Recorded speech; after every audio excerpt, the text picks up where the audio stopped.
No matter what type of circumstances that you have been raised in or have experienced, you always have the ability to find a way out and create success for yourself. And I had to do that in my own life. I'd see all the college students go towards the campus, and I thought to myself, where are they going? What are they doing? Why do they look different than the rest of the people that are in the group? And that always kept in the back of my head. And our mother said, whatever you do, in order to change your circumstance, you're gonna have to get an education. And so I kept that in the back of my head. No matter what, I had to educate myself. I had to get a degree. The people that I saw going to the school down the street, that's something I could do. And I had that vision. I would go to this school that was like in a predominantly well-off area, and everyone had books and paper and really nice shoes. And I remember looking at this thinking, oh, I don't have any of that. And every time I would come back into my neighborhood, I would see the graffiti and I'd see the trash. And I thought to myself, what makes a difference? Why are there people here in this situation versus here in this situation? And every single day I would come back, and it came down to this. It was the thinking, how we think, how we look at situations, whether or not we see ourselves doing well and being successful, or versus if we see ourselves as a not successful person in an environment. Our thinking defines our life. And when we can take hold of our thought and see it for what it is and change it and transform it and change it to convert it into an energy that unleashes a brain power that allows us to change a situation, that, my friend, is how we change our lives, and that's how we change everyone else's. What happened was I was failing algebra. I failed algebra, I failed geometry, I failed calculus and chemistry. And there was this calculus teacher that said, all right, I'm gonna offer calculus tutoring for anyone who's willing to come to the campus during the winter break. And I thought everyone was gonna show up. There was only myself. Wow. And I thought to myself, this is such a blessing. And I sat there and I picked his brain. I'm like, how do I look? What does an integral mean? What does the tangent mean? What does the instantaneous rate mean? And these are all words for derivative in calculus. And I got a chance to sit down with them. And that was the first time ever that I realized I was smart. And when I sat with him, it was amazing because I realized what was stopping me was my own fear. It wasn't anything with my educational aspect. It was me thinking I couldn't do well in mathematics. And when I learned to remove that fear and think, I'm gonna do this no matter what's gonna happen. I may fail it, I may not fail it. I'm gonna do well at this, and I'm gonna just see where it goes. I'm gonna put my all into it. I'm gonna find out. And I put my all into it and I failed. But it's something inside of me shifted. I realized, hey, failing wasn't that bad. If I can like spend a little bit more time at it, I can actually do really well at this. And that was the shift in thinking. I'm like, all right, I'm just gonna spend some more time in it and I'm gonna actually get this. When I overcome my own fear, it was when I was working with someone else and recognizing that the person next to me was the exact mirror of myself. And as I could help that person right next to me, I was helping myself at the same time. And it became this teamwork. Every single person on the campus needed mathematics. And so I got a chance to know everybody on the campus and became one of the most popular people because everyone needed mathematics.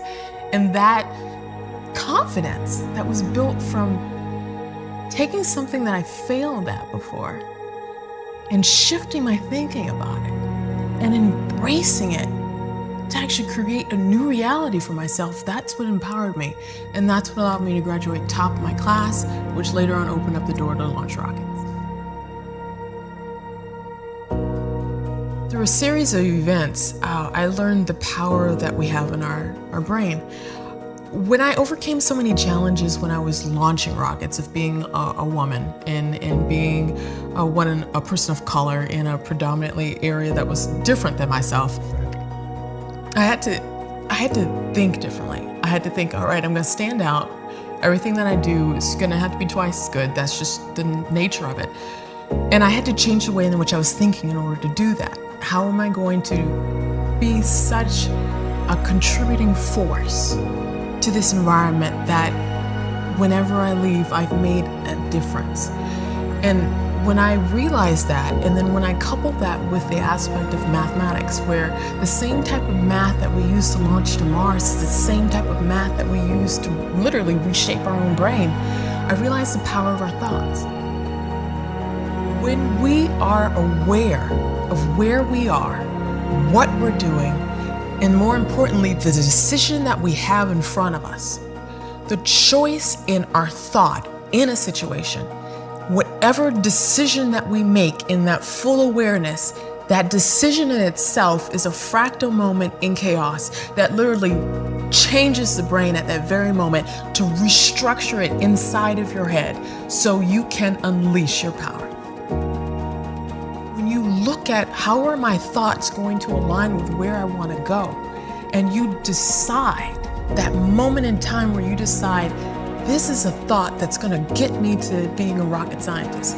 This is a thought that's going to get me to be a doctor. This is a thought to get me to be a host of my own show. Whatever it takes, I'm going to have all the type of thoughts that's going to get me closer to where I want to go in the future. When we realize that we have a choice in how we think about things, where we have a choice, are we going to be scared about something, or are we going to go for it no matter what's going to happen? That is when we unleash this power to the air. When you are expected to succeed by your mentors or parents or teachers, when there is an expectation on your life to do well, at an early age you adopt it, you address it, you adhere to it, you create it. But if you are never given that opportunity to know what you are capable of doing, if you are never given that word, that encouragement that says, do you know what, you can be good at mathematics, even though you failed algebra and geometry and calculus and chemistry, which I did, you can actually do well in mathematics. If there's not someone showing you your worth when you can't see it, you will forever be looking in the mirror thinking that you are not worth looking at. You see exactly what you don't want. If you can take the exact opposite of that, that's how you find out what you need. For example, when we launched rockets, we knew, okay, we didn't want there to be an explosion out the jacket, which was like the side of the rocket, but we wanted the explosion to go down. So we thought, okay, what is the worst case scenario? And the worst case scenario is, okay, there will be a entire flames blowing out where we don't want it to go. So we're like, how can we prevent that? How can we focus on where we do want it to go? Where's the ideal part for it to go? And the ideal part is for all the flames to go down the tubes and go through and create a plume. So what we had to do in that aspect is literally envision exactly what we didn't want and figure out the chain of events that could possibly get us there to what we don't want, and then go backwards. The beauty about working in rocket science is that I had the ability to observe genius brains. And I realized that any of us can gain a genius brain no matter what age we're at. It doesn't matter. Forget what anyone's ever told you. You can gain a smart brain at any age. Every decision that you make reshapes your brain. The more powerful you are in making decision after decision after decision, the more powerful your brain becomes. Does that make you really careful about what decisions you make? Like, are you super aware when you're making decisions? I've learned to become aware to see, all right, this is where I want to go. How is this decision going to help me get there? It's always keeping that in the back of your head, like, this is where I'm going to go.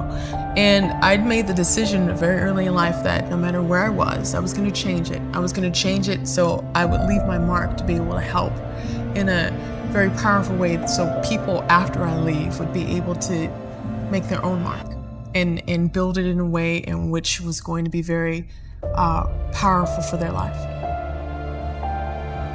If you're a person in science, technology, engineering, mathematics, and the word STEM, go into it, do it. There is such a overwhelming need for you. You have the ability to see the big picture.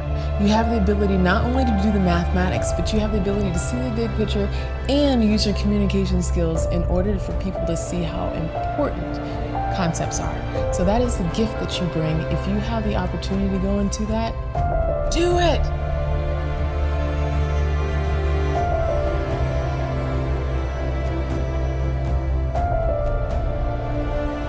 All right, listen and listen well, because no truer words are ever going to be spoken.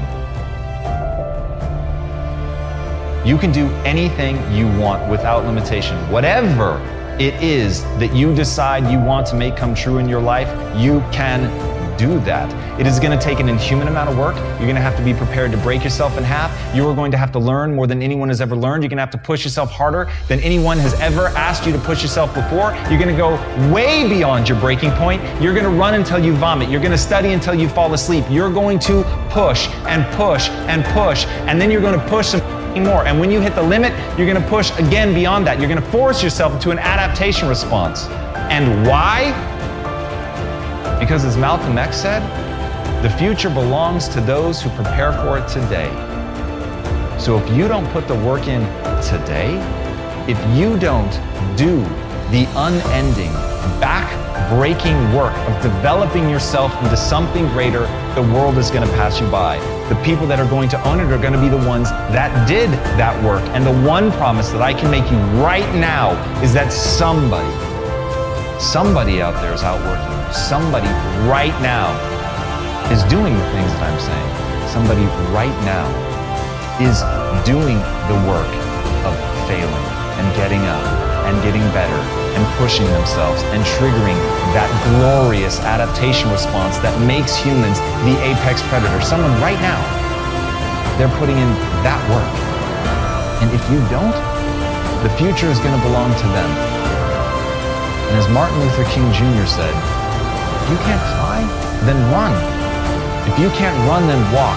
If you can't walk, then crawl. But whatever you do, you have to keep moving forward. It's not okay to make excuses. It's not going to slow people down. It's not okay to ask the world to stop so that you can step out front. It's not okay to expect little of yourself and demand great rewards. The only thing that's okay is to be in line with the way that the world really works. And if you want to be great, you've got to become capable of greatness. You've got to develop your skill set. You've got to take what you have now, and if that's crawling, then crawl, but you drag yourself ever forward to a vision of yourself that is so clear and so specific that nothing could knock you off your path, because you, my friend, know exactly where you're going. You're willing to pay whatever price it takes to get there. And no matter what anybody says, no matter how many hecklers come for you, no matter how many people try to throw dirt on you, try to stop you, try to knock you down, no matter how many people come for you at night while you sleep, you will rise and you will keep pushing forward and you will get better every day. And no matter how many times people chop at you, knock you down, knock you off the path, you will get back on. You will crawl till you can walk. You will walk till you run, and then you will run until you fly. And that, my friends, is the only path forward. So if you want a future that makes you happy, if you want a world that you're excited about, get your ass out there and earn it. Give me the book back. Take the book. Hey, bro, it's like chicken, man. What's chicken? Kind of familiar. Justin, what is you doing, man? What's up? Out of shot? What is you doing, bro? I'm just playing. I ain't robbing y'all. You was not playing, Y'all man. thought I was for real. Y'all know me be joking and stuff. What with the job, man? I ain't got no job, Bruh. man. Why you should have stayed in school, bro, man. Got your education, man. Can't even mess with you, man. You out here robbing people, man. Cool off you, Stupid, man. For real, man. It's like Man, stay up, though, bro. It's like that. As Derek Jeter said, there may be people who have more talent than you, but there's no excuse for anyone to work harder than you do. At the end of the day, whether you believe in talent or not is completely irrelevant. Everyone should believe in hard work. Everything in your life is literally a result of that. You're born an infant, a lump of flesh that can't even hold its own head up. And yet somehow by practicing, by learning, by growing, you're able to get better. You're literally incapable of anything when you're born.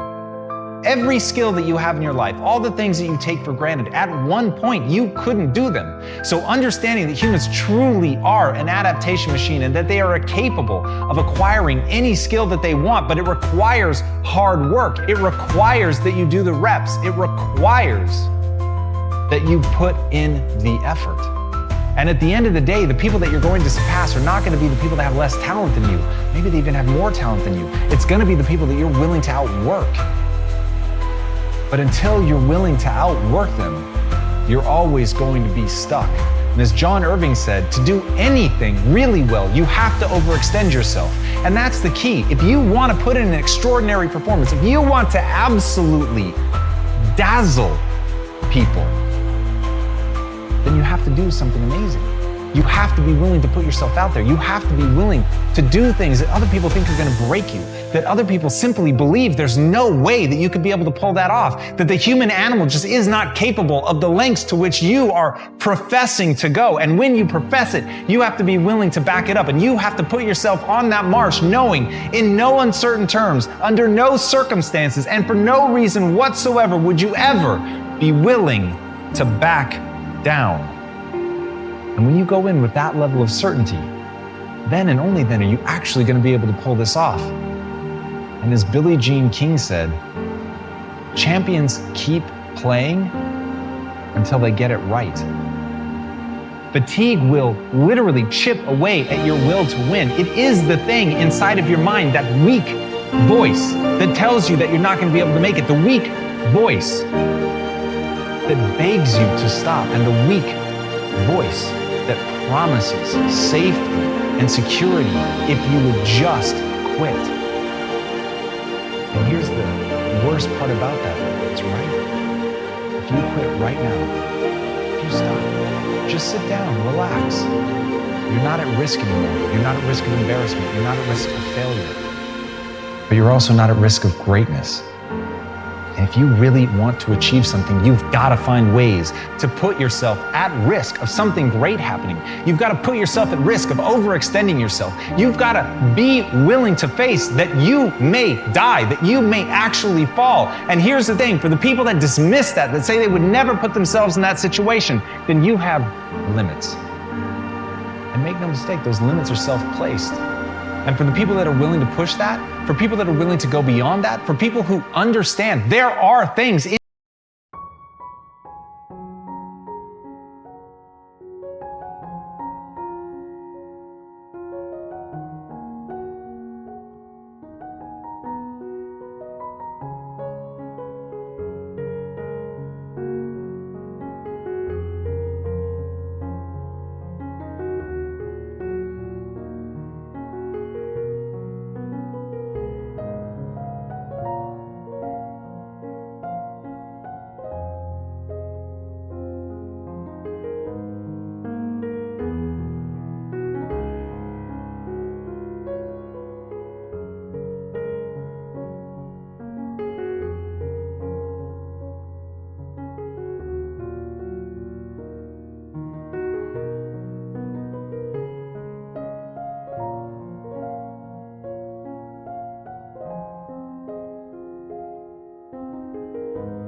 doing it.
endangered into exceptional.